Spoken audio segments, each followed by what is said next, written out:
മുഖ്യമന്ത്രിയുടെ ദുരിതാശ്വാസ നിധി വകമാറ്റിയെന്ന ആരോപണത്തിൽ ലോകായുക്ത വിധിക്കെതിരായ അപ്പീൽ ഹൈക്കോടതി ഫയലിൽ സ്വീകരിച്ചു. മുഖ്യമന്ത്രിയുടെയും മുൻ മന്ത്രിമാരുടെയും നിലപാട് തേടി ഹൈക്കോടതി ചട്ടപ്രകാരം മുഖ്യമന്ത്രിക്ക് കത്തയക്കും. നിയമകാര്യ ലേഖകൻ അഡ്വക്കേറ്റ് CN പ്രകാശ് വിവരങ്ങളുമായി ചേരുന്നു. പ്രകാശ്, ഹൈക്കോടതി അപ്പീൽ ഫയലിൽ സ്വീകരിച്ചിരിക്കുന്നു. എന്തൊക്കെയാണ് വിവരങ്ങൾ? മുഖ്യമന്ത്രിയുടെ ദുരിതാശ്വാസ നിധിയിലെ ക്രമക്കേട് ആരോപിച്ചാണ് ഹൈക്കോടതിയിൽ അപ്പീൽ ഇന്ന് വന്നത്.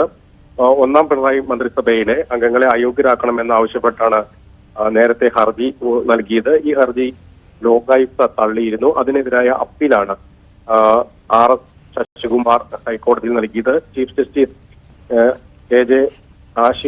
AJ ദേശായി അധ്യക്ഷനായ ഡിവിഷൻ ബെഞ്ചാണ് ഈ അപ്പീൽ പരിഗണിക്കുകയും ചെയ്ത് ലോകായുക്തയുടെ വിധി റദ്ദാക്കണം എന്ന് ആവശ്യപ്പെട്ടാണ് പരാതിക്കാരൻ അപ്പീലായി ഹൈക്കോടതിയെ സമീപിച്ചത്.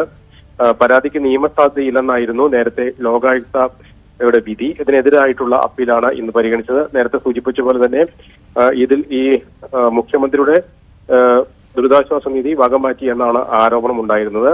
ഇതിൽ മുഖ്യമന്ത്രിക്ക് പ്രത്യേക കത്ത് നൽകാനും ഒപ്പം തന്നെ മുൻ മന്ത്രിമാരുടെ നിലപാട് തേടി നോട്ടീസ് അയക്കാനുമാണ് ഇന്നത്തെ തീരുമാനമുണ്ടായിട്ടുള്ളത് കോടതിയുടെ ഭാഗത്തുനിന്ന്. ഒപ്പം ഈ അപ്പീൽ ഹൈക്കോടതി ഫയൽ സ്വീകരിക്കുകയും ചെയ്തു. ശരി പ്രകാശ്.